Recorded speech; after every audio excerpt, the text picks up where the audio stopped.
दोस्तों में कौन दुश्मन है और दुश्मनों में कौन दोस्त अच्छा हो सकता था, अब धोखा खा जाते हैं। लेकिन वो जो लाइनिंग है उसको पता होता है कि ये मुझे नहीं चाहिए। उस लाइनिंग के परे हमारी पूरी की पूरी इम्यूनिटी की फौज बैठी हुई है उसी गट लाइनिंग के परे, ताकि अगर कोई एंटर भी कर जाता है तो हम एक्टिवेट हो जाएंगे और उस बैक्टीरिया को न्यूट्रलाइज कर देंगे। इतनी बड़ा डिफेंस मैकेनिज्म आपके अंदर है। कई बार आपकी गलतियों से कि आपने जो खाना खा रहे हो उठपटांग, आजकल बहुत सारे लोग कह रहे हैं कि ये खा लो वो खा लो, लेकिन उन्हें ये नहीं पता है कि अगर तुम कुछ भी खाओगे वो सबसे पहले कहाँ जाएगा, आपके पेट में, और पेट के बाद 2-3 घंटे के बाद वो कहाँ जाएगा, आपके आंतों में।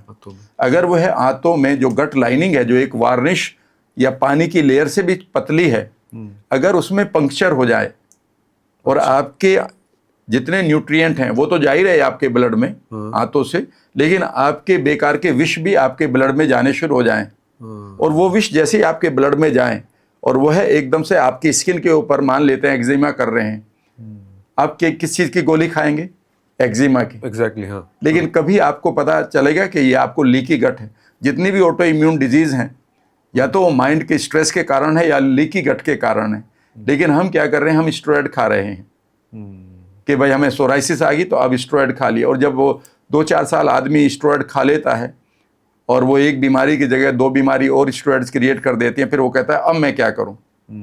लेकिन वो कभी जड़ पर नहीं जाता। जड़ ये है। और कई बार मुझे बड़ा दिल की बात बताऊं सर, मैं एक अच्छा रीडर हूं, ये मैंने माना है, ठीक, इसके लिए मैं गर्व करता हूं अपने ऊपर।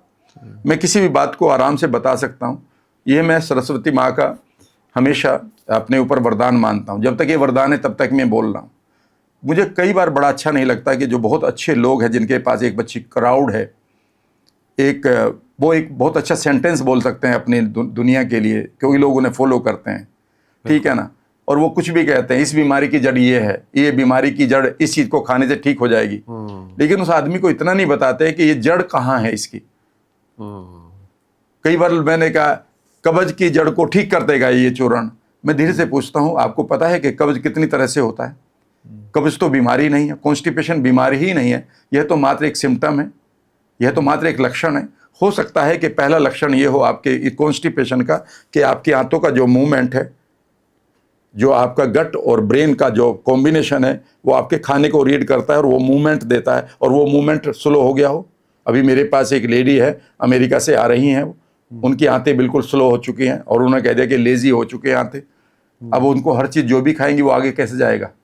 तो ये कॉन्स्टिपेशन का काम हो सकता है। कॉन्स्टिपेशन का काम ये भी हो सकता है, का रीज़न ये भी हो सकता है कि आपके पास बैड बैक्टीरिया इतने आ गए हैं कि वो खाने में से इस तरह से पॉइजनस मटेरियल उसमें रिलीज कर रहे हैं उस खाने में कि आपका माइंड और गट दोनों कंफ्यूज हैं कि इसको हम बाहर फेंकें या इसे आगे ले जाएं।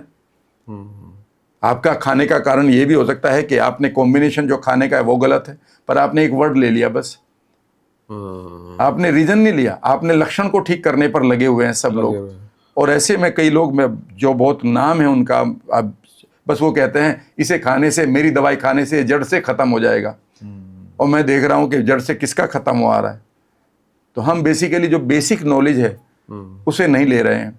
मुझे भी तो डॉक्टर ने बता दिया था सर 33 साल की उम्र में कि तुम खड़े नहीं हो पाओगे, र्यूमेटाइड अर्थराइटिस हो गई है तुम्हें, गठिया बाय, दिन में तारे नजर आ गए थे सर सुनते ही, ठीक है ना।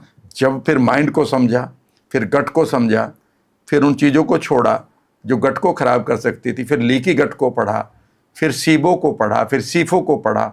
लोग कॉन्स्टिपेशन के ऊपर लड़ रहे हैं। आपको ये नहीं पता सीफो की वजह से हो रहा है या सीबो की वजह से या लीकी गट की वजह से, या आपकी आंतें कमजोर स्लो हो गई हैं, आंतें कमजोर हो गई हैं, इनको ठीक करने का मेरा चूर्ण खा लो। अभी आपको ये पता है कि आपकी आंतें कभी कमजोर नहीं हो सकती, क्योंकि आपकी आंतों पर स्टेम सेल्स अवेलेबल हैं। जब तक कि आप उन स्टेम सेल्स को नहीं मार रहे हैं, अब सवाल उठता है कि जो बेचने वाला वो ये कह रहा है कि मुझे स्टेम सेल का पता ही नहीं है। भाई क्यों नहीं पता है? आपकी आंतों पर स्टेम सेल्स होती हैं जो रीजनरेट करती हैं आपकी नई सेल्स को।